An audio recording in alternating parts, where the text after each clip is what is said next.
రాజులకు రాజు, ప్రభువులకు ప్రభువు, మన ప్రియ రక్షకుడు ప్రభు అయిన యేసుక్రీస్తు వారికి స్తోత్రాలు. ఈరోజు సంతోష్ నగర్ బ్యాప్టిస్ట్ చర్చ్ 44వ వార్షికోత్సవాన్ని పురస్కరించుకొని ఈ సంబరాల్లో, సెలబ్రేషన్స్లో మరి ఈ రోజున విచ్చేసిన వారందరికీ, క్రైస్తవేతర సోదర సోదరీమణులకు, ఈ సంఘస్థులకు, ఈ సంఘేతర క్రైస్తవ మిత్రులందరికీ, ముఖ్యంగా వేదికను అలంకరించినటువంటి మరి కాపరి గారు, మరి వెంకటేష్ పాల్ గారికి, అలాగే అధ్యక్షత వహిస్తూ ఉన్నటువంటి మరి ఎగ్జిక్యూటివ్ కమిటీ అధ్యక్షులు కూడా అయినటువంటి మరి ఆనంద్ గారికి, మరి నేను ఇక్కడికి రావడానికి నన్ను ఫాలోఅప్ చేస్తూ మాటిమాటికి నాకు కాల్ చేస్తూ నన్ను ఆహ్వానించినటువంటి మరి వచ్చుల భాస్కర్ గారికి కూడా నా కృతజ్ఞతలు, వందనాలు తెలియజేసుకుంటున్నాను. వార్షికోత్సవాలు ఈ రోజుల్లో సహజమైపోయాయి. ఒకటి, మనకి ప్రతి చర్చ్లోనూ, అది చిన్న చర్చ్ అయినా పెద్దదైనా, అది పాతదైనా కొత్తదైనా, వార్షికోత్సవం అనేది ఒక ఆనవాయితీ అయిపోయింది. ఈ ఆనవాయితీ అయినప్పుడు, సంప్రదాయం అయినప్పుడు ఒక సంకటం వస్తుంది. అదేమిటంటే అది యాంత్రికంగా జరిగిపోతుంది. అది కళ్ళు మూసి తెరిసేలోపు అయిపోతుంది. దాని ప్రభావం పెద్ద మన మీద ఏముండదు. ఎందుకు జరుపుకుంటున్నామో కూడా చాలాసార్లు మనకు తెలియదు. ఇక్కడ కూర్చున్న పాత సభ్యులకి ఒక తెల్ల టావు ఇచ్చి ఇందాక చాలాసేపు చరిత్ర చెప్పారు వారు, కానీ మిమ్మల్ని సంఘ చరిత్ర రాయమంటే మీరు రాయలేరు, అది గ్యారంటీ. కనుక వార్షికోత్సవాలు చాలాసార్లు అంత అర్థవంతంగా జరగవు. ఇది మనం ఒప్పుకోవాల్సిన సత్యం. దేవుడు ఎక్కడ కొత్త నిబంధనలో సంఘ వార్షికోత్సవం జరుపుకోమని కూడా చెప్పలేదు. ఇది మనం పెట్టుకున్న పద్ధతి. ఎందుకంటే మనకు కార్యక్రమాలు కావాలి. ఇప్పుడు మనకి డిసెంబర్ వస్తుంది కదా, ఇంకా కార్యక్రమాల జోరు హోరు అందుకుంటుంది. మనకి మన పిల్లలు పైకెక్కాలి, మనమైనా పైకెక్కాలి, వీడియోలో పడాలి, ఏదో విధంగా మనకి మా కార్యక్రమంలో మన ఐటెం ఉండాలి. నిజంగా దేవుణ్ణి స్తుతిస్తున్నామా, ప్రార్థన చేస్తున్నామా, వాక్యపఠనం చేస్తున్నామా తర్వాత విషయం, కానీ మనకు ఒక ఐటెం మాత్రం ఉండాలి. రేపు ఇంకో చర్చిలో నేను ఇక్కడే మాట్లాడాలి. వారు నాకు కింద స్క్రిప్చర్ పోర్షన్ అడిగేటప్పుడు వారు అడిగారు అన్నమాట నన్ను, ఒకటిగా సార్ 2 ఇవ్వండి అని. ఎందుకంటే పాపం ఇద్దరిని సంతృప్తి పరచాలి కాబట్టి. మీరు కూడా ఇందాక పాటలు పాడారు, పాటలు పాడిన తర్వాత అప్పుడు దాకా మీరు స్తుతించినట్టు మళ్ళీ కొత్తగా స్తుతించారు మీరు అందరూ కలిసి చివరిలో. మీరు ప్రతిసారి పాట పాడినప్పుడల్లా స్తుతిస్తూనే ఉన్నారు. మీరు నేను రాకముందు బృందగానం చేశారు, వచ్చాక చేశారు, మధ్యలో సోలోలు కూడా వేశారు. కానీ ఐటెం ఉండాలి మనకి. సో వార్షికోత్సవాలంటే ఇవి కాదు. They are not a showcase of talents. మన తలాంతుల్ని ప్రదర్శించుకునేటువంటి షోకేసులు కాదు అని మనం మొదట గ్రహించాలి. సరే, జరుపుకున్నాం. వార్షికోత్సవాలు మనం జరుపుకుంటున్నప్పుడు మనం ఎందుకు జరుపుకుంటున్నామని వాక్యపు వెలుగులో మనం ఆలోచన చేసుకోవాలి. ఐ థ్యాంక్ అవర్ పాస్టర్ గారు, రెవరెండ్ వెంకటేష్ పాల్ గారు. మేము ఇక్కడ ఏం ప్రింట్ చేసినా మీకు దేవుడు ఏమి ఇచ్చాడో అదే మాట్లాడండి అని స్వేచ్ఛ వారు ఇచ్చారు నిన్న నాతో మాట్లాడినప్పుడు. దాన్ని బట్టి I thank God and also I'm thankful to him. మీ ముందుకి ఈ రోజున ద్వితీయోపదేశ కాండాన్ని తీసుకురావడానికి కారణం ఏమిటంటే, అది నేను చెప్తున్న పాయింట్లో ఒక పాయింట్ మాత్రమే. ప్రధానంగా 3 అంశాలు మీతో నేను చర్చించాలనుకుంటున్నాను ఈ రోజున. మీ గతం గురించి, మీ ప్రస్తుతం గురించి, మీ భవిష్యత్తు గురించి. The past, the present and the future. ఎందుకంటే 40 సంవత్సరాలు దాటేసి 44వ వార్షికోత్సవం మీరు జరుపుకుంటున్నారు. 40 సంవత్సరాలు దాటేసిన తర్వాత సాధారణంగా జరిగేది ఏమిటంటే పాత నీరు పోయి కొత్త నీరు వస్తుంది. ఎందుకంటే ఒక 30 ఏళ్లకే ఒక జనరేషన్ అంతరించిపోతుంది. మీ ఆరంభం చాలా బాగుంది. బాబురావు గారి ఇంట్లో మీరు ప్రార్థనతో ఆరంభించారు. దేవుడు ఈరోజు మిమ్మల్ని ఎంత ఆశీర్వదించాడు. That's really wonderful. అయితే 40 సంవత్సరాల తర్వాత ఎందుకు ఆరంభించాం, ఎక్కడ ఆరంభించాం, ఏ దిశగా వెళ్ళడానికి ఆరంభించాం అన్నది మర్చిపోయే అవకాశం ఎంతైనా ఉంది. ఆ ప్రమాదం ఉంది. మీ వెబ్సైట్ కూడా నేను వచ్చేటప్పుడు చూశాను. అందులో మీరేం నమ్ముతున్నారో రాసుకున్నారు, లేకపోతే మీ హిస్టరీ గురించి చాలా క్లుప్తంగా రాసుకున్నారు ఇంగ్లీష్లో. అది కూడా ఎంతమందికి మీ సంఘస్థులకు అర్థమవుద్దో నాకు తెలియదు. తెలుగులో రాయలేదు. మీరు మీ ధ్యేయాలేంటి, మీరు ఏ దిశగా వెళ్తున్నారు, ఎలాంటి పరిచర్య చేస్తున్నారు, ఇవేమీ లేవు మీ దాంట్లో, మీ వెబ్సైట్లో. సో వార్షికోత్సవం నాడు మన గతాన్ని, మన ప్రస్తుతాన్ని, మన భవిష్యత్తుని కూడా మనం ఒకసారి పరిశీలన చేసుకోవాలి. 40 ఏళ్ళు దాటిన తర్వాత ఈ ప్రమాదాన్ని మనం గుర్తించి మనం ఆరంభించినప్పుడు దేవుడు మనకిచ్చిన దార్శనికత, దేవుడు మనకిచ్చినటువంటి సెన్స్ ఆఫ్ డైరెక్షన్, ఆ మార్గదర్శకం, మనం ఇంకా ఆ మార్గంలోనే ఉన్నామా అంటే దేవుడు ఒక దార్శనికత ఇచ్చినప్పుడు ఒక మార్గంలోకి ప్రయాణించడానికి పూనుకుంటాం. దాన్నే మార్గదర్శకం అంటాం తెలుగులో. మార్గదర్శి అంటే మీకు ఈటీవీలో వచ్చే ప్రోగ్రాం కాదు. ఈ మార్గదర్శకం అనేది మనం చచ్చేంత వరకు, ఈ సంఘం ఉన్నంత వరకు ఉండాల్సిందే. ఎందుకంటే దేవుడు ఒకసారి ఒక దర్శనాన్ని ఇచ్చిన తర్వాత ఒక సంఘానికి దాన్ని మార్చడు. నిజానికి దేవుడు ఉద్యమాలకి, సంఘాలకు ఇచ్చే దర్శనాలు ఆ సంఘాన్ని నడిపించే వాళ్ళ జీవితాల కంటే పెద్దవి. మోషే అనే వ్యక్తికి దేవుడు పిలిచి 80 ఏళ్ళప్పుడు ఒక దార్శనికత ఇచ్చాడు, ఒక దర్శనాన్ని, ఒక విజన్ని ఇచ్చాడు. ఆ విజన్ ఏమిటంటే కొన్ని లక్షల మంది ఇశ్రాయేలీల్ని ఐగుప్తు నుంచి కనాను దేశానికి తీసుకువెళ్ళాలి, వాగ్దత్త భూమిలోకి తీసుకువెళ్ళాలి. కానీ మోషే కంటే మించింది అది. ఆ దార్శనికత మోషే జీవితానికంటే మించింది. అప్పటికే మోషేకి 80 ఏళ్ళు. ఆయన 120 ఏళ్ళు జీవించినప్పటికీ, లోపలికి తీసుకువెళ్ళగలిగినటువంటి వయస్సు ఆయనకి ఉన్నప్పటికీ కూడా వెళ్ళలేకపోయాడు. మరొకళ్ళు ఆ పని పూర్తి చేయవలసి వచ్చింది. దేవుడు సంఘానికి పునాదులు వేసినప్పుడు ఇచ్చే దార్శనికత చాలా ప్రాముఖ్యమైనది. అందుకనే గతాన్ని నెమరు వేసుకోవడం చాలా చాలా ప్రాముఖ్యమైన విషయము. అందుకని మనం ద్వితీయోపదేశకాండం చదువుకున్నాం. ద్వితీయోపదేశకాండంలో ఏమంటున్నాడంటే, మీరంతా సాధించిన తర్వాత, అంటే ఐగుప్తు నుంచి బయటకు రావడమే ఒక పెద్ద గొప్ప అచీవ్మెంట్. బయటకు వచ్చిన తర్వాత ఈ అరణ్యాన్ని దాటుకొని కనాను దేశంలోకి, పాలుతేనెలు ప్రవహించే దేశంలోకి వెళ్ళడం, అది మరొక ఎత్తు. ఇదంతా అయిపోయిన తర్వాత మీరు వెళ్ళి ఇల్లు కట్టుకొని సుఖంగా మీరు అక్కడ జీవించే రోజుల్లో ఒక ప్రమాదం ఉంది అంటున్నాడు ఆయన ద్వితీయోపదేశకాండంలో. మీరు నన్ను మరిచిపోతారేమో. ఎవరిని? నన్ను మరిచిపోతారేమో. ఈరోజు సంఘాల్లో కూడా జరుగుతున్నది అదే.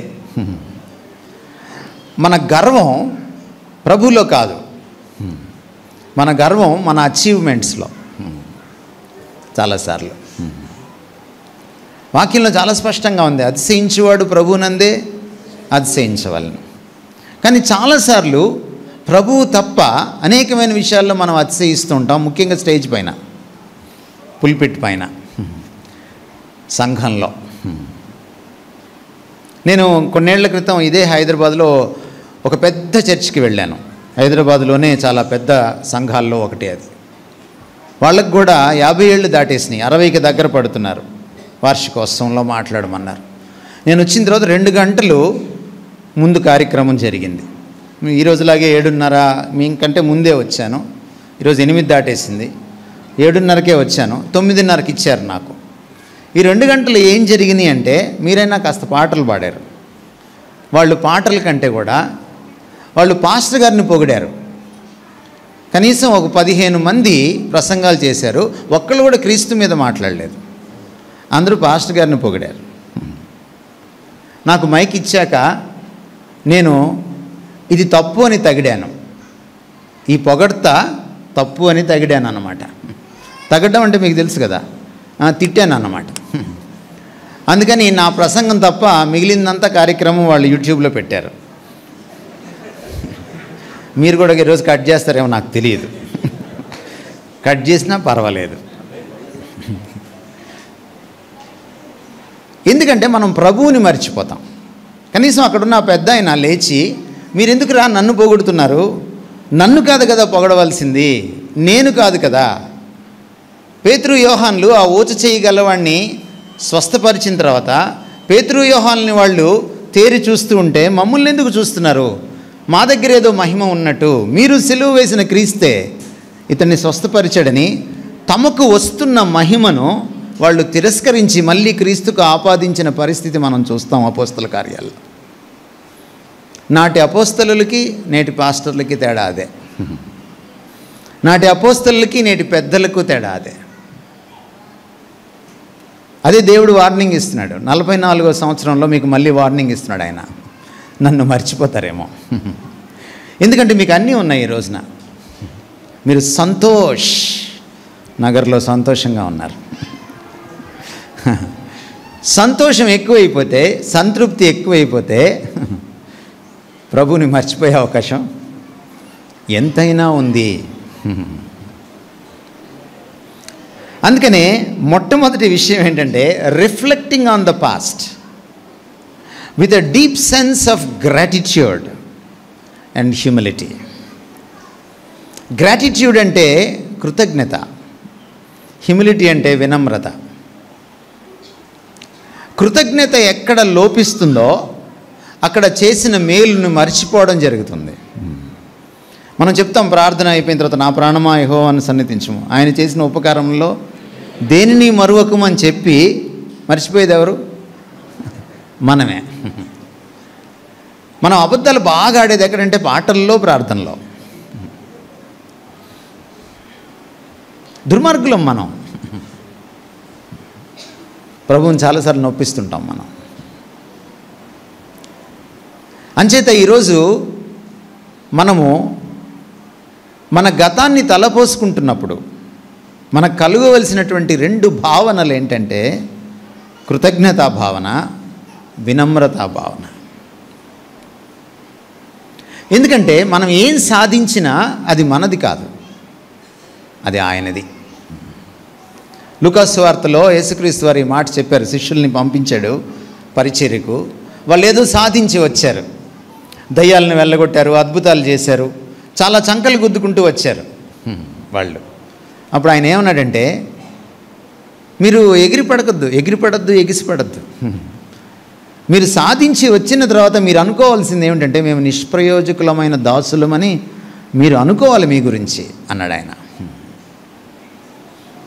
అందుకని ఇక్కడ ద్వితీయోపదేశకాండంలో మీరు చదివిన మాటలో, మీరు చదివిన వాక్య భాగంలో, ఇది మా బాహుబలము, ఇది మా సామర్థ్యము ఉన్నాయా మాటలు అని మీరు అనుకుంటారేమో అంటున్నాడు ఆయన.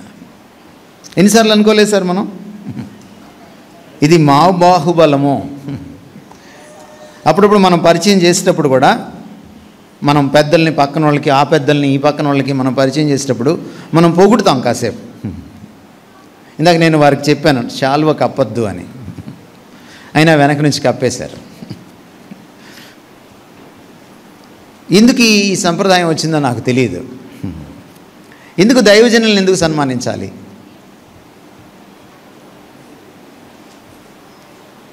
మీ దగ్గర జవాబు ఏమైనా ఉందా? వాక్యానుసారమైన జవాబు. ఏ పార్టీ వాళ్ళం మేము?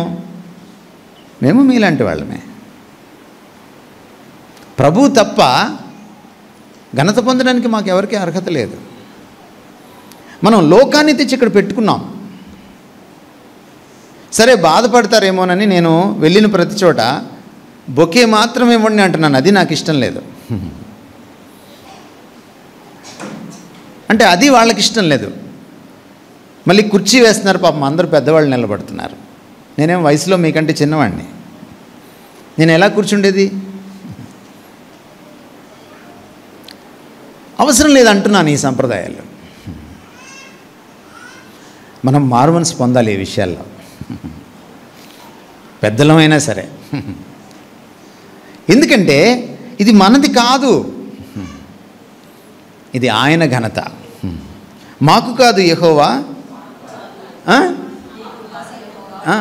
ఎవరికి? నీకే, నీకే. ఇవన్నీ చదువుతాం మనం. ఇవన్నీ మనకి ఎంత కంటతో వచ్చిన వాక్యాలు. మనకి కంటతో వచ్చి కూడా చేయలేదనుకోండి, కంఠం తెగిపోద్ది కదా. ఆయన దగ్గర నిలబడితే రేపొద్దున చెప్పండి. మీకు తెలియకపోతే చేశారు అంటే అర్థం ఉంది. దయచేసి గమనించండి. మనం ప్రభువుని తలపోసుకోవాలి. ఈ సంబరం ఏమిటంటేనండి, 44 సంవత్సరాల ప్రభువు మంచితనం, 44 సంవత్సరాల మన ఘనత కాదు, మన పెద్దల ఘనత కాదు, పునాది రాళ్ళు వేసిన మన వ్యవస్థాపకుల ఘనత కాదు. 44 సంవత్సరాల ప్రభువు మంచితనం, 44 సంవత్సరాల ప్రభువు నమ్మకత్వం మనల్ని నడిపించింది ఇక్కడ దాకా. ఈ రోజున ఈ భారత గడ్డ పైన నడిబొడ్డులో సంఘాలు ఉన్నాయి. ఒకవేళ క్రైస్తవ మిషనరీలో వచ్చి ఉండకపోతే మనం ఎక్కడుండేవాళ్ళమో ఒకసారి జ్ఞాపకం చేసుకోండి. ఎక్కడో దేశాల నుంచి ఇక్కడికి వచ్చి తమ పేరిట సంఘాలు ఎవరు కట్టుకోలేదు. ఒక్క మిషనరీ పేరు మీద కూడా సంఘం లేదు. ఇప్పుడు వస్తున్నాయి కొత్త సంఘాలు, బెల్లంపల్లి, కూకట్పల్లి సంఘాలు వస్తున్నాయి కదా, అవి సొంత పేర్ల మీద ఉన్నాయి. అవి దుర్మార్గం అని చెప్తే చాలామంది కోపం వస్తుంది. ఎందుకు మిషనరీ పేర్ల మీద సంఘాలు లేవు? వాళ్ళు తమను తాము నిష్ప్రయోజకులమైన దాసులుగా ఎంచుకున్నారు. మీ హైదరాబాద్లో బ్యాప్టిస్ట్ చర్చికి చాలా చరిత్ర ఉంది కదండి. ఇక్కడ కూడా మిషనరీలు బ్యాప్టిస్ట్ సంఘాలని స్థాపించారు కదా. మేబీ మీ సంఘానికి పునాది వేరేగా స్వదేశీ సంఘం అయి ఉండొచ్చు. ఇది ఎంతమంది పేర్లు మీకు తెలుసు?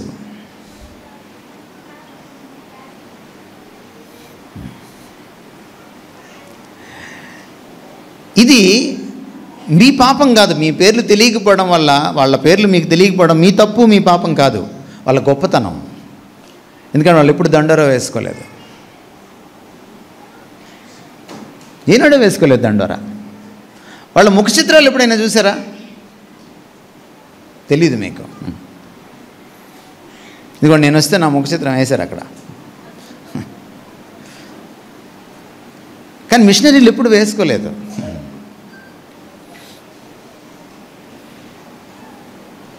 ఎందుకంటే వాళ్ళు వాక్యాన్ని ఫాలో అయ్యారు. ఏమండి, కృతజ్ఞతకు వినమ్రతకు ఒక అవినాభావ సంబంధం ఉందండి. కృతజ్ఞత ఏమని చెప్తుందంటే, అరే ఇది నీది కాదు, ఆయన చేశాడు అని చెప్తుంది. వెంటనే కృతజ్ఞతకు స్పందన ఏమిటంటే వినమ్రత. ఆయన, నేను కాదా అనేది మోకరిస్తుంది. ఎక్కడ కృతజ్ఞత ఉంటుందో అక్కడ వినమ్రత ఉంటుంది. Where there is gratitude there is humility.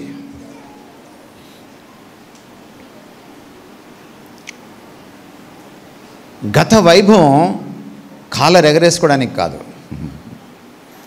ప్రణమిల్లి కృతజ్ఞతతో ఆయన్ని పూజించడానికి. అందుకు గత వైభవం.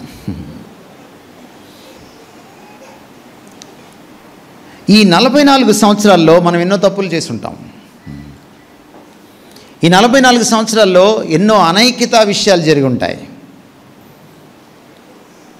ఎన్నో సఖ్యత లేనటువంటి గొడవలు కొట్లాట్లు జరిగి ఉంటాయి. కొన్నిసార్లు కోల్డ్ వార్ జరుగుతుంది, కొన్నిసార్లు బాహాబాహిగా పోరాడతాం కూడా. జరగకపోతే ప్రభుకి స్తోత్రం. కానీ ఆయన నమ్మకత్వాన్ని మాత్రం ఆయన వీడలేదు. ఆయన తన మంచితనాన్ని కురిపించకుండా మానలేదు. ఎలాంటి దేవుడు ఈ దేవుడు? అవిశ్వాసి పైన కూడా, తనని నమ్మని వాడి పైన కూడా తన కృపను కురిపించేవాడు. నీతిమంతుల మీదను అనీతిమంతుల మీదను ఏకరీతిగా వర్షము కురిపించే దేవుడు, సూర్యకాంతిని ప్రసరించే దేవుడు. Such a faithful, such a good God. ఇది కృతజ్ఞత. It is a celebration of thankfulness towards the unfailing faithfulness and the goodness of our good lord. మన మంచి ప్రభు యొక్క వీగిపోని విశ్వాస్యత, నమ్మకత్వం, వీగిపోని మంచితనం పట్ల మన స్పందన కృతజ్ఞత. ఆ కృతజ్ఞతా భావంతో చేసుకునే సంబరం ఇది. A celebration of God's character, God's goodness and faithfulness. ఇది వార్షికోత్సవం సార్. ఇది మనం మొదట అర్థం చేసుకోవాలి. అందుకనే కొలసీ పత్రికలో అంటున్న మాటలు మీకు చదివి వినిపిస్తున్నాను. 3:17. మరియు మాట చేత కానీ క్రియ చేత కానీ మీరేమి చేసినను ప్రభు అయిన యేసు ద్వారా తండ్రి అయిన దేవునికి కృతజ్ఞతాస్తులు చెల్లించుచు సమస్తమును ఆయన పేరట చేయుడి. ఆయన పేరట చేయుడు అనే మాటను మనం చాలా జాగ్రత్తగా అర్థం చేసుకోవాలి. ఆయన పేరు మీద చేయడం అంటే ఆయన క్యారెక్టర్కి అనుగుణంగా చేయడం. ఆయన పేరు మీద చేయడం అంటే, పేరు అంటే నామము, నామం అంటే క్యారెక్టర్. ఆయన క్యారెక్టర్ని ఘనపరుస్తూ, ఆయన వ్యక్తిత్వాన్ని, గుణశీలాన్ని ఘనపరుస్తూ దానికి తగ్గట్టుగా సంబరం జరుపుకోవడం. మోషే మొట్టమొదట ఈ బైబిల్ దేవుణ్ణి మండుచున్న పొదలో కలిశాడు. అది చాలా చిన్న ప్రత్యక్షత, మొట్టమొదటి ప్రత్యక్షత మోషేకి. 30 అధ్యాయాలు గడిచిన తర్వాత కొన్ని సంవత్సరాలు గడిచిపోయాయి మోషే జీవితంలో. దేవుడితో ముఖాముఖిగా సహవసించే స్నేహితుడిగా గడిపేటువంటి ఒక భాగ్యాన్ని సంపాదించుకున్నాడు దేవుని కృప వల్ల. అయినా మోషేలో ఈ దేవుణ్ణి ఇంకా చూడాలి, తరించాలి అన్న తపన ఆగిపోలేదు, ఆరిపోలేదు. అప్పుడు అడిగాడు దేవుణ్ణి, దయచేసి నీ మహిమ నాకు చూపు అని. అప్పుడు దేవుడు ప్రతిస్పందన ఏమిటంటే, ఇన్నేళ్లుగా చూస్తున్నావు, ఇంత దగ్గరగా చూస్తున్నావు. ఎందుకంటే అదే అధ్యాయంలో మనం చదివితే ముఖాముఖిగా స్నేహితుని వలె మోషేతో దేవుడు గడిపాడనేటువంటి మాటలు మనం చూస్తాం 33 అధ్యాయంలో, నిర్గమకాండంలో. అప్పుడు దేవుడు స్పందన ఏమిటంటే, అయ్యా నన్ను చూసి ఎవరు బ్రతకలేడు, ఏ నరుడు బ్రతకలేడు, నీ ఎదుటి నా నామాన్ని ప్రకటిస్తాను అని తన క్యారెక్టర్ని ఆయనకి చూపిస్తాడు. ఏమైంది? మీకు నామం అంటే ఏమని అర్థమైంది? నామం అంటే గాడ్స్ క్యారెక్టర్. మనం కృతజ్ఞత చెల్లించేటప్పుడు మనకు ఇవన్నీ చేయడానికి మూలకారకుణ్ణి మనం ఆయనకు కృతజ్ఞత చెల్లిస్తున్నాం. కాబట్టి ఆయన నామాన్ని హెచ్చిస్తున్నాం. మన పరలోక ప్రార్థనలో మొట్టమొదటి మాట ఏమిటి? ఆయన తండ్రి అని పిలిచిన తర్వాత నీ నామము ఘనపరచబడును గాక. అది ఎంత పరిశుద్ధమైనదో, ఎంత ప్రత్యేకమైనదో, ఎంత సమున్నతమైనదో, ఎంత ఉత్కృష్టమైనదో, సర్వోత్కృష్టమైనదో, దానికి తగ్గట్టుగా దానికి చెందవలసినటువంటి మహిమ, ప్రభావాలు, ఘనతలు ఈ భూమి మీద నా జీవితంలో, నా సంఘంలో చెల్లునుగా కానీ దాని అర్థం. Hallowed be thy name. Let thy name be glorified. కృతజ్ఞత పండుగ అంటే అది. అప్పుడు అది అస్సలు సిసలైన కృతజ్ఞత పండుగ అవుతుంది. వార్షికోత్సవాలు నిజమైన కృతజ్ఞత పండుగలు అవుతాయి. మనం ఈ కృతజ్ఞత చెల్లించేటువంటి ఈ సంబరంలో, ఈ తంతులో ఆయన నామానికి ఎక్కడైనా భంగం కలిగితే, ఆయన ఇవ్వాల్సిన గౌరవానికి ఎక్కడైనా భంగం కలిగితే, come on, it's not at all an anniversary, a celebration or a celebration of thankfulness.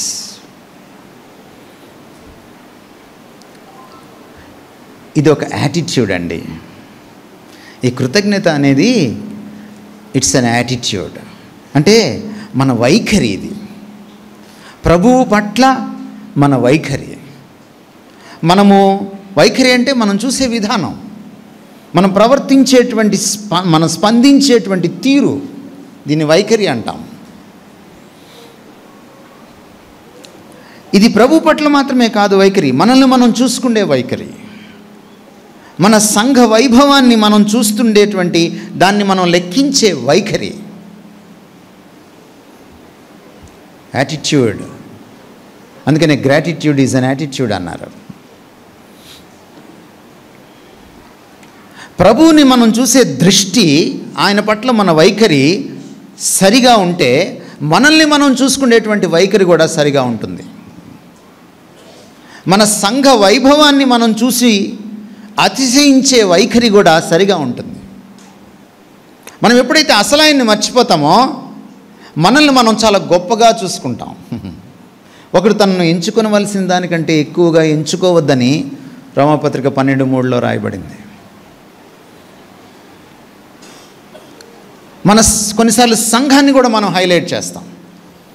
డినామినేషనలిజంతో ఒక ప్రాబ్లం ఏంటంటే అది క్రీస్తు కంటే డినామినేషన్ని ఎక్కువ ప్రేమిస్తుంది. మేమెవరం? మేము బ్యాప్టిస్టులం. ఈ ట్విస్టులో చాలా ట్విస్ట్ ఉంది. ఏమిటి నువ్వు బ్యాప్టిస్ట్ అయితే ఎవడికి? అవును, బ్యాప్టిస్ట్ కొన్ని మంచి అచీవ్మెంట్స్ ఉన్నాయి, కాదనట్లా. బట్ ఎవడికి? రేపు పరలోకానికి వెళ్తే అడ్వెంటిస్టు, బ్యాప్టిస్టు, లూథరను, బ్రదరను ఉండదు. అతిశయం ఎవరిలో?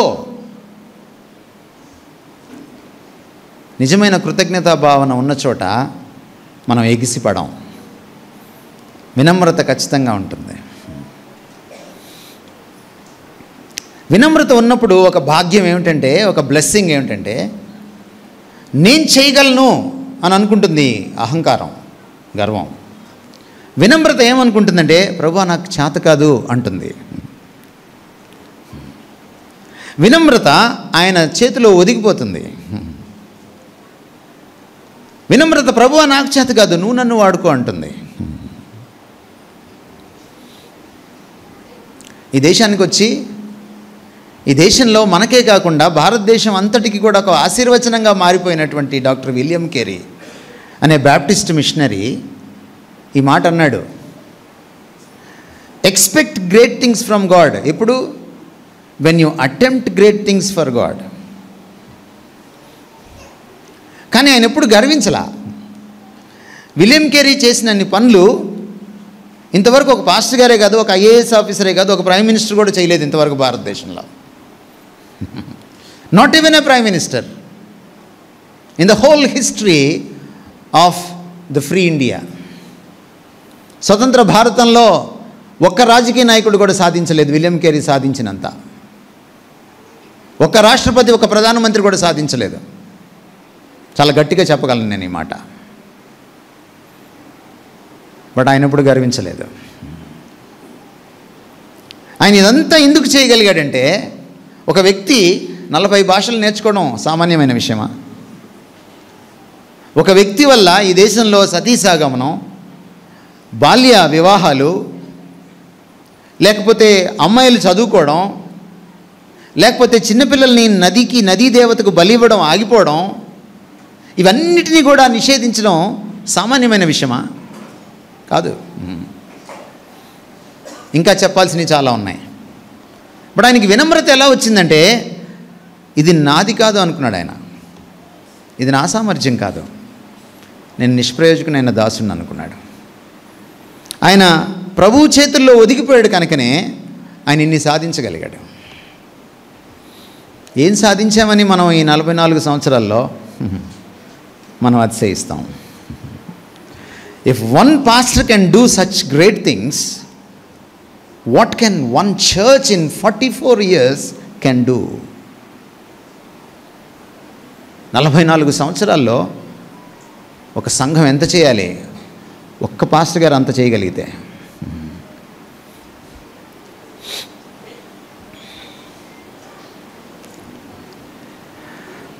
నేను ముందుకెళ్తాను. My second point, we should not only reflect on our past with a deep sense of gratitude and humility, we should also examine our present. మన ప్రస్తుతాన్ని కూడా మనం పరీక్ష చేసుకోవాలి. ప్రస్తుతం ఎలా ఉన్నాం? గతం గొప్పదే, కానీ ప్రస్తుతం ఎలా ఉంది? మనం చాలాసార్లు ప్రస్తుతంలో సరిగా జీవించకుండా గతం గురించిన డొప్పాలు కొట్టుకుంటూ జీవించేస్తాం. తెలుగులో ఒక సామెత ఉంది కదా, కొంచెం ముతగ్గా ఉంటుంది. మా తాతలు నేతులు తాగారు, ఆ తర్వాత మీరు ఫిల్ చేసుకోండి. గత వైభవంలో మాత్రమే బ్రతుకుతూ ఉంటే, ప్రస్తుతం ఏమీ చేయకుండా మిన్నకుండా ఉంటే ఇంకా ఆ సామెతే వర్తిస్తుంది మనకి, అంతకు మించి ఏం వర్తించదు. Therefore, we need to examine our present with a deep sense of fear of God and accountability towards God. దేవుని పట్ల భయం, దేవుడు ఒక రోజున తీర్పులోకి తీసుకొస్తాడు అన్నటువంటి జవాబుదారీతనం మనలో ఎప్పుడైతే పుడుతుందో మన ప్రస్తుతం మారుతుంది.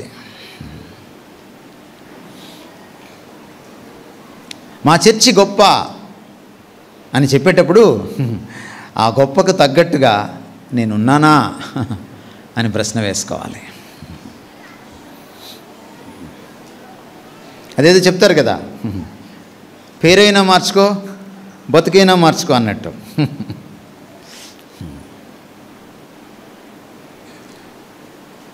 ఇది చాలా ప్రాముఖ్యం. ఇది ఈ రోజున మీకు చెప్పాలనుకున్న రెండవ సత్యం. అపోస్తల కార్యాలు 2:43 మీకోసం చదువుతున్నాను. అప్పుడు ప్రతివానికి భయము కలిగెను. మొదటి సంఘంలో ఉన్న లక్షణాల్లో ఇది ఒకటి. అప్పుడు ప్రతివానికి భయము కలిగెను. ఇప్పుడు సంఘాల్లో అది ఏ డినామినేషన్ అయినా కానీ రాయగలరు ఇలాగా?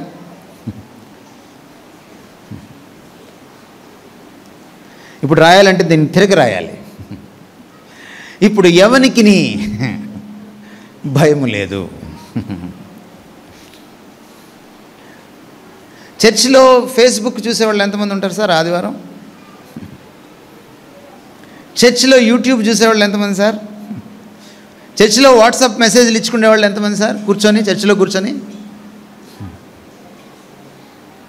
ముఖ్యంగా మన యంగ్స్టర్స్,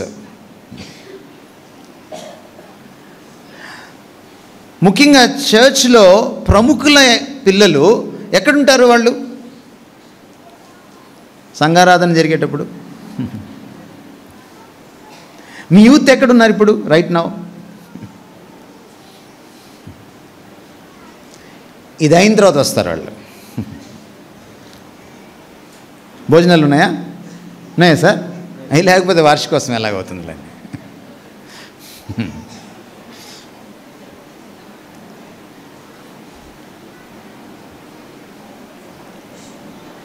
ఏం లేదు.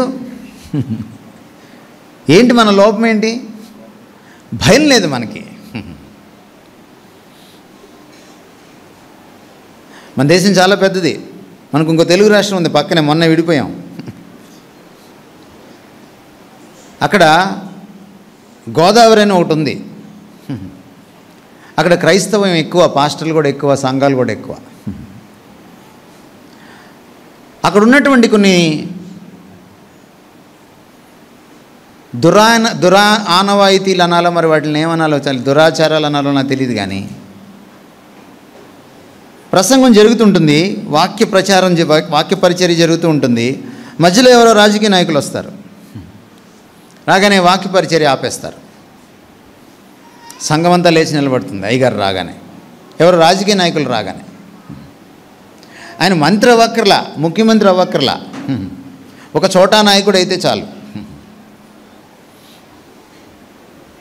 మీరు ఎప్పుడైనా వాళ్ళ పూజ మధ్యలో వెళ్తే ఏమైనా పూజ ఆపుతారా? ప్రైమ్ మినిస్టర్ వచ్చినా ఆపుతారా? ఆపరు.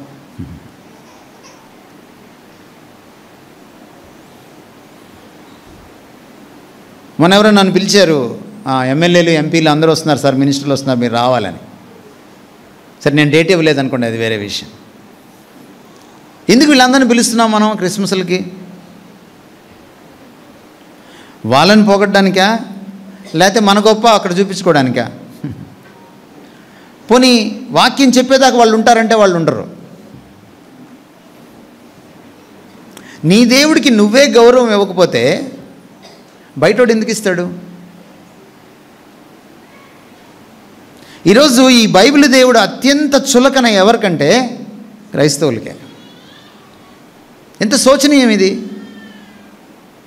సంఘంలో మీరు కూర్చుండే తీరు, మీరు తల పక్కకు తిప్పే తీరు, మీ చూపులు ఎవరి మీద దేని మీద ఉన్నాయన్నదా విషయం, మీరు పక్కన వాళ్ళతో ఏం మాట్లాడుతున్నారు, ఏం గుసగుసలాడుతున్నారు అన్న విషయం, మీరు జారకిలబడి కూర్చున్నారా, సరిగా కూర్చున్నారా అన్న విషయం, మీ ముఖం ఎవరి వైపు చూస్తుంది, లేక ఏలాడేసుకొని నిద్రపోతున్నారా, ఇవన్నీ మీరు ప్రభువుకి ఎంత భయపడుతున్నారో చెబుతాయి. చాలా మీటింగ్స్లో చూస్తుంటాను, పైన ముందు మాట్లాడుతుంటే వెనక పెద్దలు కూర్చొని ఉంటారు, వాళ్ళు అప్పుడు డ్రింక్స్ తెప్పించుకొని తాగుతూ ఉంటారు. నువ్వు డయాబెటిక్ అయితే పర్లేదు కానీ, ఎందుకంటే కింద పడతావు, మళ్ళీ తాగితే తాగు, లేదా తెలియకుండా ఒక నోట్లో చాక్లెట్ వేసుకో, నీకు షుగర్ తక్కువైపోతే. అంత అవసరం లేదు. ప్రార్థనకి అప్పుడే కూర్చుంటాం, కరెక్ట్గా అదేమిటో కానీ ప్రార్థనలోనే వస్తారు, సార్ కొబ్బరి నీళ్ళు కావాలని అడుగుతారు స్పీకర్ని. నీ మొహం, నీ కొబ్బరి నీళ్ళు ఇవ్వకపోతే ఏమిటి? కొబ్బరి నీళ్ళ కంటే ప్రార్థన శ్రేష్టమైంది కాదా? ఆ ఇచ్చేదేదో నువ్వు గేటు దగ్గర ఇచ్చేస్తే పోద్ది కదా. గేటు దగ్గర ప్రభురాత్రి భోజనం ఇవ్వడం దేనికి? ఇలాంటివి ఇవ్వచ్చు కదా.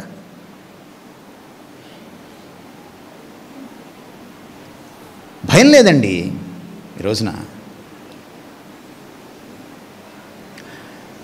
మన తర్వాతి తరానికి భయం లేదంటే వాళ్ళకి భయం మనం నేర్పలేదని అర్థం. మనం ఇంట్లో దేవుడికి భయపడితే గుడిలో మన పిల్లలు దేవుడికి భయపడతారు. గుర్తుపెట్టుకోండి.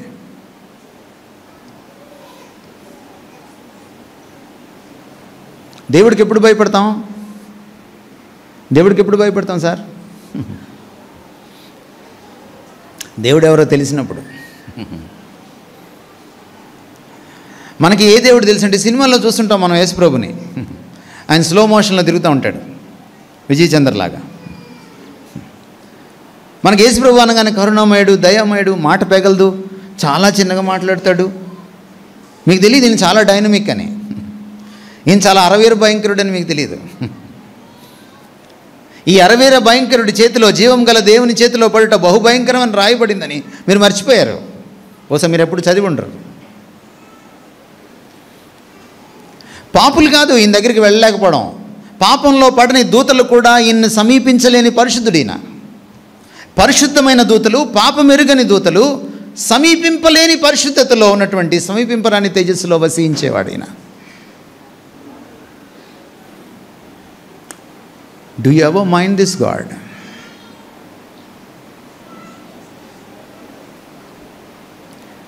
ఎందుకు మనకి భయం లేదు?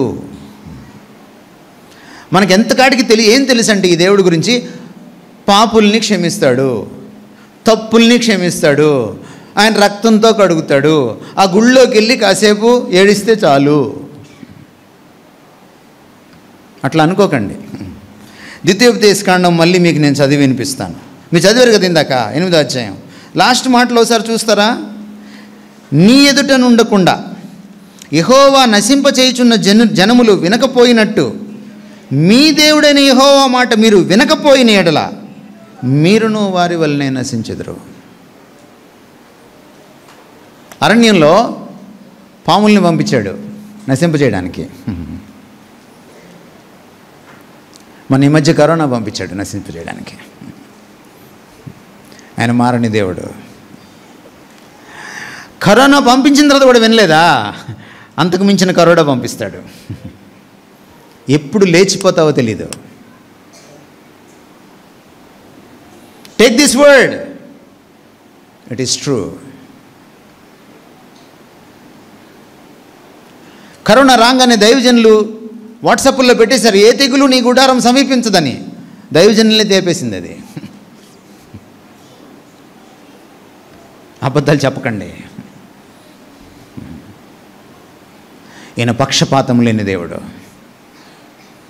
ఈయనకి క్రైస్తవులంటే ఒక రకము, హిందువులంటే ఇంకో రకం లేదు ఈయనకి. ఇక్కడేమంటున్నాడు? ఎవరైతే అన్యజనులు ఎలాగా మాట వినకపోతే ఎలా నశిస్తారో నువ్వు కూడా అలాగే నశిస్తావు. భయపడండి నాకు అంటున్నాడు ఆయన.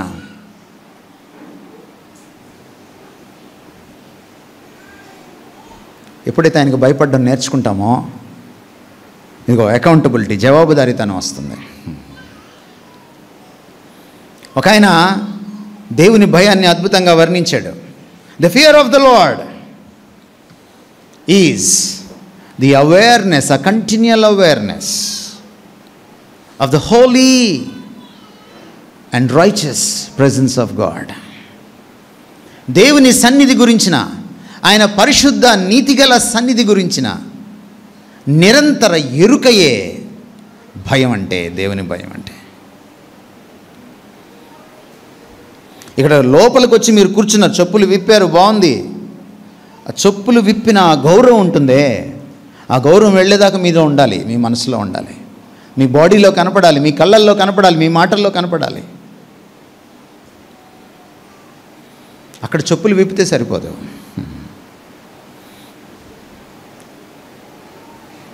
It's a continual awareness of God's presence. ఆయన ఇంకా చెప్పడం ఆగలేదు. దేవుని భయం గురించి ఆయన అభివర్ణిస్తూనే ఉన్నాడు ఈ దైవ భక్తుడు. It is a continual awareness of holy and righteous presence of God, that my every thought, word and deed is open before him to his righteous judgment. ఆయన తన నీతి దండంతో ఒక రోజున తీర్పు తీర్చబోతున్నాడు. దాంట్లోకి నా ప్రతి మాటను, నా ప్రతి ఆలోచనలో, రహస్యంలో నేను చేసిన ప్రతిక్రియను కూడా తీసుకువస్తాడు తీర్పులోకి. మీరు ఒప్పుకోరేమో.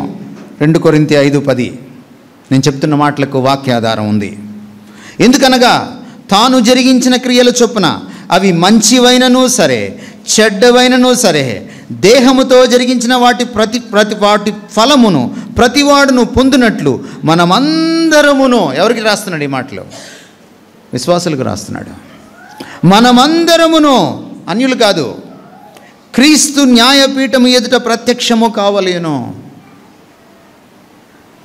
నీతిమంతుల సభ వేరు, అనీతిమంతుల సభ వేరు. వాళ్ళ తీర్పు వేరు, మనకి కూడా తీర్పు ఉంది.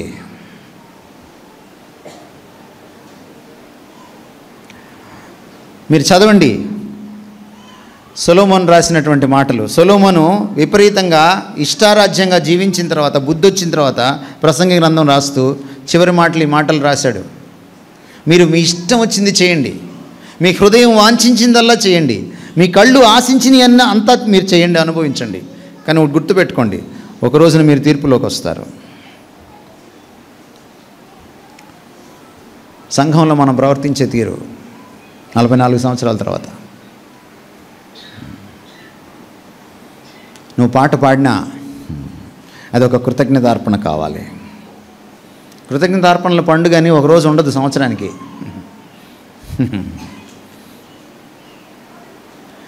కోతలు ఎప్పుడు కోస్తారు సార్ భారతదేశంలో? పంట కోత ఎప్పుడు కోస్తారు? కోతలు అంటే మైక్లో కోసే కోతలు కదా, ఆ కోతలు వేరు. ఏమండి, ఎప్పుడు భారతదేశంలో ఎప్పుడు కోస్తారు కోత? నవంబర్ డిసెంబర్లోకి వస్తారా మీకు తెలంగాణలో? మామూలుగా సార్ కోతలు సార్ బయట పొలాల్లో నవంబర్ డిసెంబర్లో ఉన్నాయా కోతలు?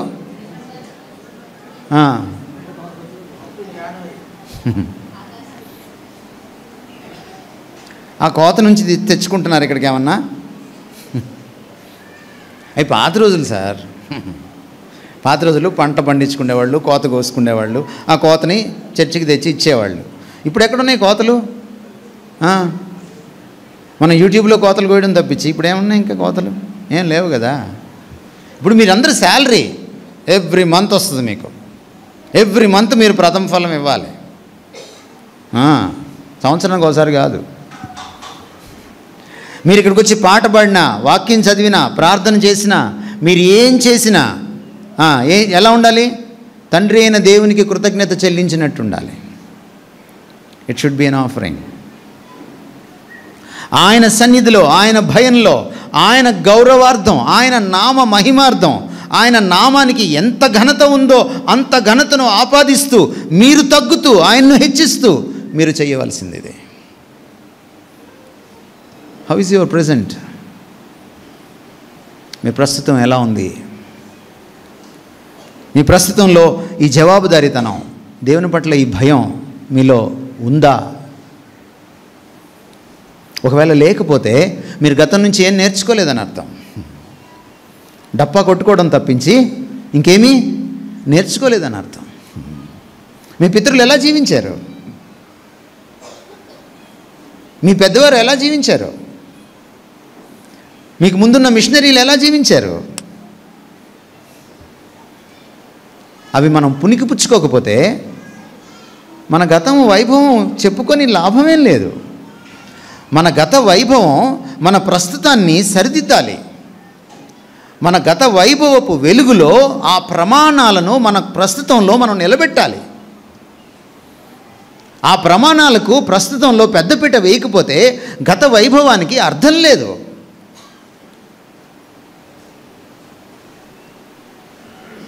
ఇది చాలా ప్రాముఖ్యమైన విషయం. అకౌంటబిలిటీ. రోమపత్రిక 14:11 నా తోడు ప్రతి మోకాలును నా ఎదుట వంగును, ప్రతి నాలుకయు దేవుని స్తుతించును అని ప్రభువు చెప్పుచున్నాడు. తన తోడు చెప్తున్నాడు ఆయన. మనం తోడేసుకుంటే నెత్తిని చెయ్యేసుకున్నా, అమ్మ నెత్తిని చెయ్యేసినా హరిమనే పరిస్థితి. మనం దాన్ని నిలబెట్టలేము. ఆయన అంటున్నాడు నా తోడు అంటున్నాడు. ఆయన ఎల్లప్పుడూ జీవించేవాడు, ఆయన సత్యవంతుడు. అందుకని చెప్తున్నాడు నా తోడు ప్రతి మోకాలను నా ఎదుట వంగును, ప్రతి నాలుకయు దేవుని స్తుతించిన ప్రభు చెప్పుచున్నాడు అని వ్రాయబడి ఉన్నది గనుక. అందులోంచి అప్లికేషన్ తీసుకొస్తున్నాడు పౌలు. ప్రతివాడును తన్ను గురించి దేవునికి లెక్క ఒప్పగింపవలెను. మీరు సండే స్కూలు సూపరింటెండెంట్ అయి ఉండకపోవచ్చు, మీరు బెంచీలో ఆ మూల ఎక్కడో కూర్చొని ఉండొచ్చు, కానీ మీరు లెక్క అప్పగించాలి. మీరు కేవలం ఇక్కడ మైకులు బిగించడానికి మాత్రమే ఉండుండొచ్చు సంఘంలో, కానీ మీరు లెక్క అప్పగించాలి. సంఘంలో ప్రతి ఒక్కరూ ఎప్పుడు వస్తుంది ఈ లెక్క అప్పగించేటువంటి ఈ స్పృహ ఎప్పుడు కలుగుతుంది? ప్రభు సన్నిధిలో నేనున్నానన్న స్పృహ నాలో భయం కలిగించినప్పుడు నేను ఒళ్ళు దగ్గర పెట్టుకొని జీవిస్తాను. పాత నిబంధనలో దేవాలయంకి వెళ్తేనే దేవుడు దొరికేవాడు, కానీ కొత్త నిబంధనలో దేవుడు నీతో పాటు ఇంటికి వస్తాడు, నీలో జీవిస్తాడు, నువ్వు మారు మనసు పొందుంటే. 44 సంవత్సరాల తర్వాత మీరు ఈ రోజున సువార్త గురించి కూడా చాలా గొప్ప విషయాలు చెప్పుకుంటున్నారు. మీ రిపోర్ట్ నేను చదువుతున్నాను, వింటూ ఉన్నాను. I praise God for you. ఒకవేళ మీ రిపోర్ట్ కరెక్ట్ అయితే మీలో ఎంతమంది మారు మనసు పొందిన వాళ్ళు ఉన్నారో నాకు తెలియదు. 300 ఫ్యామిలీస్ అని రాసుకున్నారు మీరు కదండి. ఫ్యామిలీకి ఒక 4-5 వేసుకున్నా, 4 వేసుకున్నా మీరు 1000 దాటిపోతారు కదండి. 1000 మందిలో ఎంతమంది మీరు నిజంగా మారుమనసు పొందిన వాళ్ళు, పెళ్లి కోసం కాకుండా ప్రభు కోసం బాప్తిస్మం తీసుకున్న వాళ్ళు, ఎలక్షన్ కోసం కాకుండా ప్రభు కోసం బాప్తిస్మం తీసుకున్న వాళ్ళు?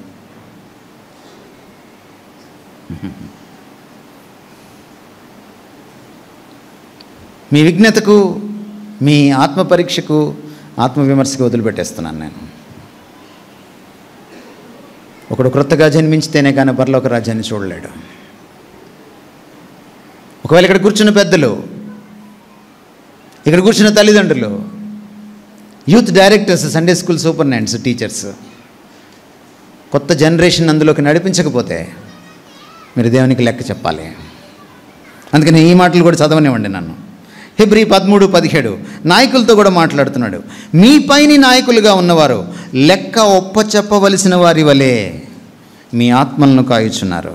ఎట్లా అండి? లెక్క ఒప్పచెప్పాలి. డబ్బు ఎలా ఖర్చు పెట్టారు, గొర్రెల్ని ఎలా కాస్తున్నారు, గొర్రెల్ని ఎలా వాక్యంతో మేపుతున్నారు, లెక్క ఒప్పచెప్పాలి. ఆయన పాస్టర్ గారికి గొర్రెలను అప్పగించేటప్పుడు, ఇదిగో పేతురు నీ గొర్రెలు, ఇదిగో యోహాను నీ గొర్రెలు అనలేదు. ఆయన నా గొర్రెలు అన్నాడు. ఇచ్చేటప్పుడు కూడా ఏమన్నాడు? నా గొర్రెలు అన్నాడు. మొన్న ఒక సంఘానికి నేను మాట్లాడడానికి వెళ్తే మీ హైదరాబాద్లోనే, ఈయనకి నేను బాప్తీసం ఇచ్చాను, ఆవిడకి నేను బాప్తీసం ఇచ్చాను, నావాడు అంటున్నాడు పాస్టర్ గారు. నీవాడు ఎట్టవుతాడు నువ్వు బాప్తీసం ఇస్తే? నీ గొర్రె కాదయ్యా బాబు, అది ప్రభు గొర్రె ఆయన. అందుకని జాగ్రత్త చూసుకోవాలి. ప్రభు వస్తాడు, ఏరా నా గొర్రెలు ఇచ్చాను, ఏం చేసావురా నాయన అని అడుగుతాడు రేపు పొద్దున. నీ గొర్రెలు, నీ శిష్యులు కాదు వాళ్ళు, నీ గొర్రెలు కాదు. నువ్వు బాప్తిసం ఇచ్చింది నువ్వు ఆయన మీద పెత్తనం చెలాయించడానికి కాదు, నీ శిష్యులుగా తయారు చేసుకోవడానికి కాదు. నాయకులతో సహా లెక్క చెప్పాల్సిందే. ఈ దేవుని పట్ల భయము మొదట నాయకత్వంలో ఉంటే తర్వాత కాంగ్రిగేషన్లోకి వస్తుంది. ఐ డోంట్ నో, మీ సంఘానికి మొదటిసారి వచ్చాను, మీ సంఘంతో కానీ మీ సంఘ నాయకులతో కానీ నాకు పెద్ద పరిచయాలు ఏం లేవు. నేను చెప్పే మాటలు చెవిగలవాడు వినుగాక, తగిలేవాడికి తగులునుగాక, నాకు సంబంధం లేదు. మీరు బేసిన్ తెస్తే నేను కడుక్కుంటాను కూడా పిలాతులాగా, నాకేం సంబంధం లేదు. I'm talking what God told me to do, that's all. నాకెవరి మీద కక్షలు, కార్పణ్యాలు, ప్రేమలు లేవు. నేను ముగిస్తాను. ద థర్డ్ థింగ్, మనం పాస్ట్ మీద రిఫ్లెక్ట్ చేసుకోవడమే కాదు, మనం ప్రజెంట్ని ఎగ్జామిన్ చేసుకోవడమే కాదు, మనం భవిష్యత్తు పట్ల ఒక బాధ్యతతో ముందుకు వెళ్ళాలి. We must press on to the future with a deep sense of purpose and faithfulness. మనకొక స్పృహ అవసరం భవిష్యత్తులోకి వెళ్ళాలంటే. అదేమిటంటే, మనల్ని దేవుడు ఎందుకు ఇక్కడ ఉంచాడు ఒక సంఘంగా? The sense of purpose. నేను ఎందుకున్నాను ఇక్కడ? ఇది చాలా అవసరం. యేసుక్రీస్తు వారి జీవితాన్ని మనం చూస్తే, ఆయన 12 ఏళ్ళప్పుడు తప్పిపోయాడని ఆయన కోసం గాబరాగా వెతుక్కుంటూ వస్తే తల్లిదండ్రులు, ఆయన పండితులతో దేవాలయంలో కూర్చొని ఆయన డిబేట్ చేస్తూ ఉంటే వాళ్ళ అమ్మ గాబరా పడి, ఏమిటి నాయనా నీకోసం ఇంత వెతుకుతున్నాం మేము, ఇక్కడున్నావా నువ్వు అని ఆవిడ నిష్ఠూరంగా మాట్లాడుతున్నప్పుడు ఆయన ఒక మాట అన్నాడు, నా తండ్రి పనుల మీద నేను ఉండాలని నీకు తెలీదా? At the age of 12, Jesus had a deep sense of purpose. తాను ఎందుకు పుట్టాడో, తాను ఎందుకు వచ్చాడో ఆయనకు బాగా తెలుసు. యోహాను సువార్త 17వ అధ్యాయంలో ఆయన ఇంకా అరెస్ట్ చేయకముందు ఆయన చేసిన చివరి ప్రార్థనలో, తండ్రి భూమి మీద నీవు నాకు అప్పగించిన పని నేను ముగించి నిన్ను మహిమపరిచాను అని 4వ వచనంలో ఆయన చెప్తాడు. ఆయన అరెస్ట్ చేసి పిలాతు ముందు నించోబెట్టినప్పుడు, నీవు యూదుల రాజువా అని అడిగితే ఆయన జవాబు చెప్పడు, ఎదురు ప్రశ్న వేస్తాడు. నువ్వే అడుగుతున్నావా? ఎవడైనా నిన్ను అడగమన్నాడా? నేనేమన్నా నాకు అప్పగించానా? నీ వాళ్లే కదా నిన్ను నాకు అప్పగించారన్నాడు ఆయన. అని మళ్ళీ రెండోసారి ఈసారి పిలాతు ప్రశ్న మార్చి అడిగాడు. యూదుల రాజువా అని అడగకుండా నువ్వు రాజువా అని అడిగాడు. నీవన్నట్టే నేను రాజుని, కానీ నీ రాజ్యానికి ఎదురొచ్చే రాజుని కాదు, నువ్వు అంత గాబరా చెందక్కర్లేదు. మీ సీజర్ ప్రభుత్వానికి ఏం ప్రస్తుతానికి ఏం డోకా లేదు. నేను అలాంటి రాజునేం కాదు, నా రాజ్యం ఈ లోక సంబంధమైంది కాదు అని మళ్ళీ చెప్పుకున్నాడు ఆయన. నేను ఇందుకోసమే పుట్టాను, నేను ఇందుకోసమే వచ్చాను, నాకు ఒక పర్పస్ ఉంది. నేను సత్యం పక్షాన నిలబడ్డానికి, సత్యాన్ని నిలబెట్టడానికి వచ్చాను. ఇది మీకుందా? నువ్వెందుకు పుట్టావో నీకు తెలుసా? నువ్వెందుకు ఈ భూమి మీదకి వచ్చావో నీకు తెలుసా? మేబీ మీకు 30 ఏళ్ళు, 40 ఏళ్ళు, 50 ఏళ్ళు, 60 ఏళ్ళు, 70 ఏళ్ళు కూడా ఉండొచ్చు. ఒక సంఘంగా మీరు ఎందుకున్నారో మీకు తెలుసా? ఎందుకు భూమి మీద దేవుడు సంఘాన్ని పెట్టాడు?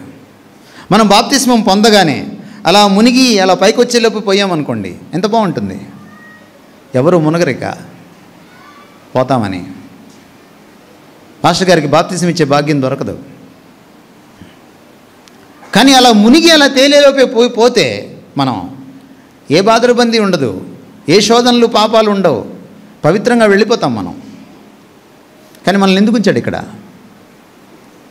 ఆయన రక్తంలో కడుగబడినటువంటి ఒక పరిశుద్ధ సమాజంగా, ఒక సంఘంగా ఎందుకు ఉంచాడు మనల్ని ఆయన ఇక్కడ? Is there not a purpose?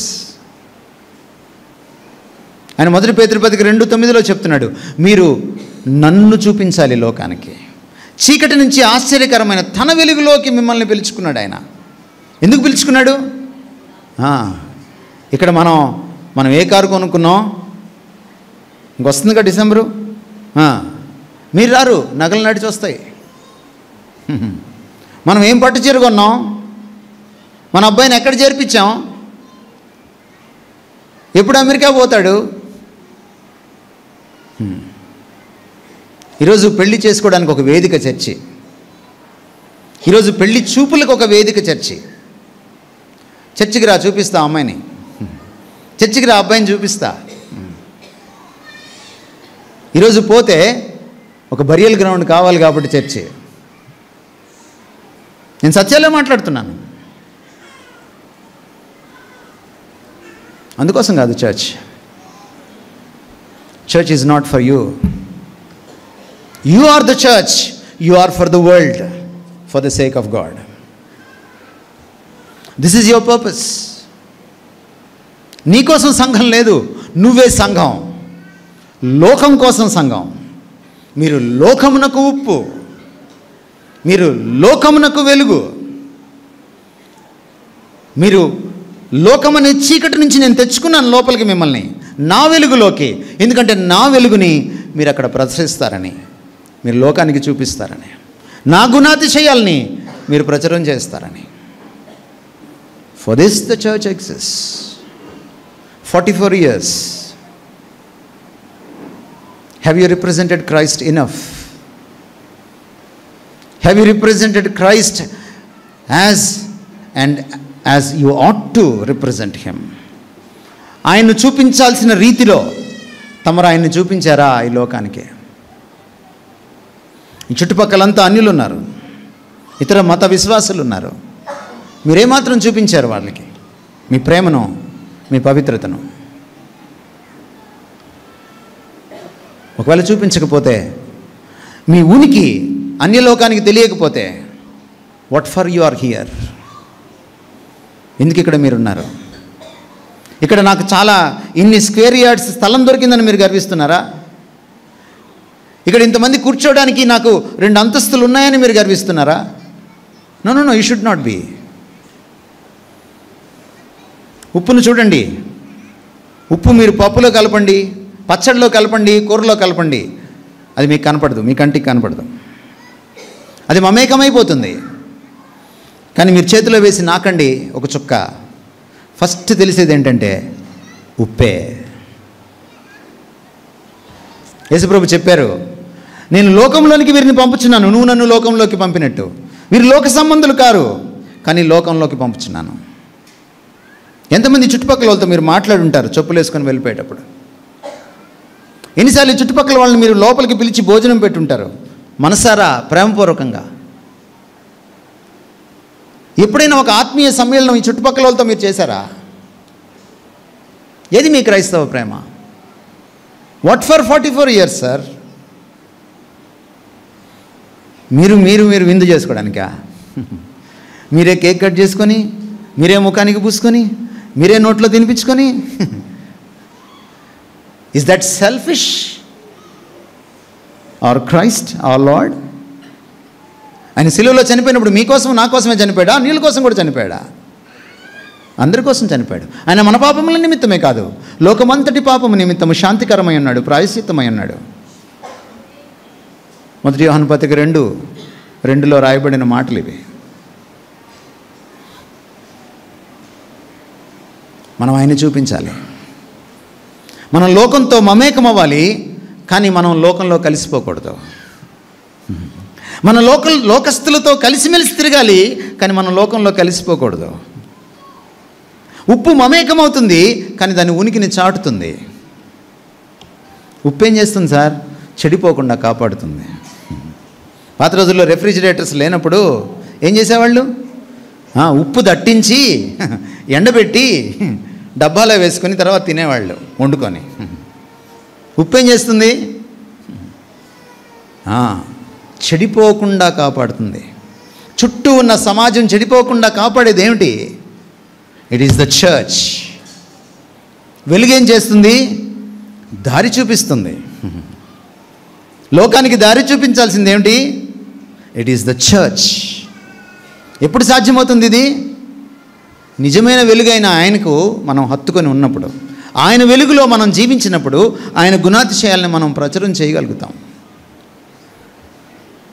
For that church exist. సంఘం అంటే 4 కార్యక్రమాలు కాదు సార్, ఒక 6 ప్రేమ విందులు కాదు. సంఘం అంటే ఇక్కడ టాలెంట్స్ ప్రదర్శించుకోవడం కాదు, శాలువాలు కప్పుకోవడమో లేకపోతే ఇంకేదో చేసుకోవడం కాదు. సంఘం అంటే the very purpose and the responsibility of the church is out side of the church. సంఘం బయట మీ బాధ్యత ఉంది, సంఘం బయట మీ పని ఉంది. అందుకోసమే మీరు పుట్టారు క్రీస్తులో, అందుకోసమే మీరు క్రీస్తులో బ్రతుకుతున్నారు, అందుకోసమే మీరు 44 సంవత్సరాలకి ఇక్కడ ఉన్నారు. If this is not achieved, you are not a church. నా మాటలు కఠినంగా ఉండొచ్చు, బట్ ఇవి సత్యాలు. 2 మాటలు చదివి నేను ముగిస్తాను. సంఘం గురించి మాట్లాడుతూ పౌలు అన్న కొన్ని మాటలు మీకు గుర్తు చేసి నేను ముగిస్తాను. 1 కొరింథీ 3:9, మీరు దేవుని వ్యవసాయమును దేవుని గృహమునై ఉన్నారు. మీరెవరు? దేవుని వ్యవసాయము, దేవుని గృహము. మేమెవరము? దేవుని జత పనివారము. నాయకులట దేవుని జత పనివారట, మీరెవరట? ఆయన వ్యవసాయం అట. వ్యవసాయంలో ఏం చేయాలి సార్? ప్రతి ఏడాది ప్రతి పంట తర్వాత దున్నాలి. దేవుడు దున్నడానికి నువ్వు ఇష్టపడుతున్నావా? దున్నినప్పుడు ఎలా ఉంటుంది? భూమికి కష్టంగా ఉంటుంది. దున్నినప్పుడు ఏం బయటపడతాయి? కలుపు, రాళ్ళు, రప్పలు బయటపడతాయి. పంట పండడానికి అది అనువుగా తయారవుతుంది. ఎందుకు? వాక్యం తర్వాత వాక్యం, వారం తర్వాత వారం వాక్యం ఇస్తుంటే నువ్వెందుకు పండట్లేదు?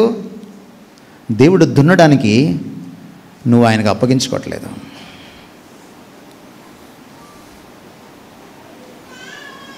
మనకేం కావాలి తెలుసా? కొత్త బోధ వచ్చింది మనకి. దేవుడు దున్నకూడదు మనల్ని, దేవుడు దువ్వాలి.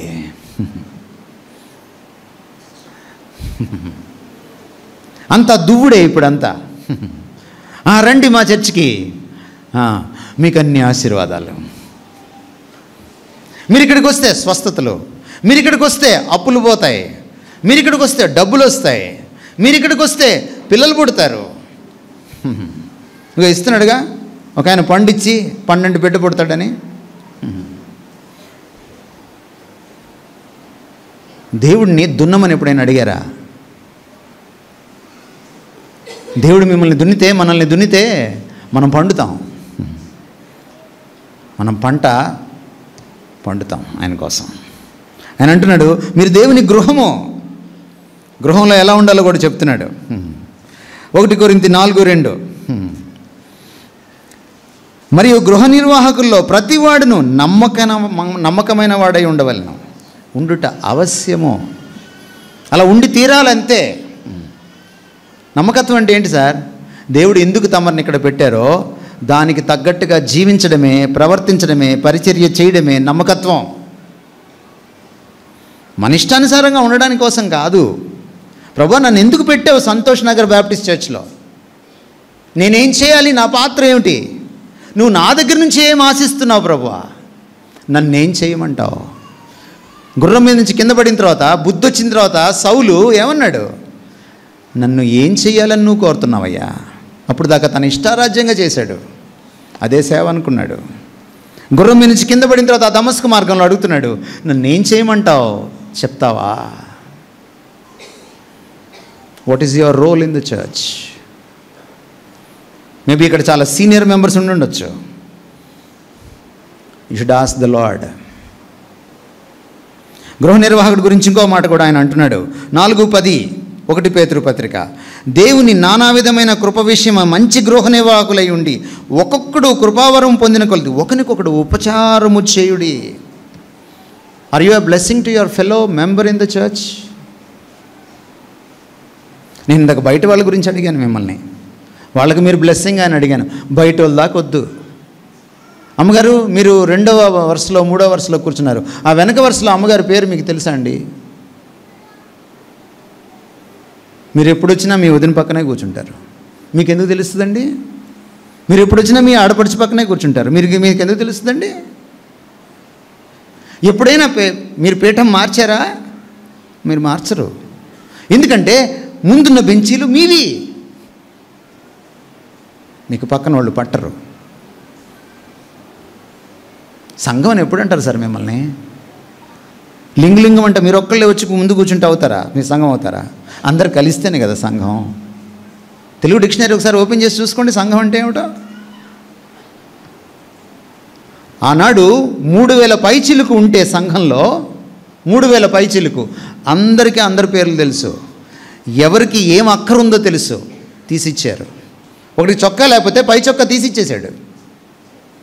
అక్కర లేకుండా ఉన్నారు వాళ్ళు. మీ సంఘంలో ఉన్న కష్టాలు, మీ సభ్యుల కష్టాలన్నీ తెలుసా మీకు? వాళ్ళ కన్నీళ్ళు మీకు తెలుసా? పాస్టర్ గారికి మాత్రమే తెలుసా? Are you a blessing to your fellow member in the church? 44 years. కలిపి కొడితే ఎంతమంది ఉంటారు మీరు ఇక్కడ కూర్చున్న వాళ్ళు? ఒక 500 మంది ఉంటారా? మీరు యాక్చువల్గా 1000 మంది ఉండాలి, 1200 మంది ఉండాలి కదా మీ రిపోర్ట్ ప్రకారం. ఎంతమంది ఉన్నారు? ఇవ్వండి, పైన ఇంకా ఖాళీలు ఉన్నాయి, ఇక్కడ కూడా ఖాళీలు ఉన్నాయి. ఎందుకు అందరు రాలేదు? వార్షికోత్సవం కదా, రావాలి కదా.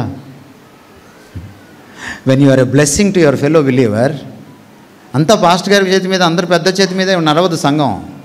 నువ్వు నీ పక్కన విశ్వాసికి నువ్వు ఒక ఆశీర్వాదం అయినప్పుడు ఆ పక్క విశ్వాసి రాకుండా ఉండలేడు సంఘానికి. Are you a blessing? ఈరోజు దేవుడు మీతో మాట్లాడుతున్న విషయాలు ఇవి. Be a blessing to your fellow believers in the church and be a blessing to the world. మీ బాధ్యత అది. అక్కడ ప్రభువుని చూపించండి. మీకు మాట చెప్పనా?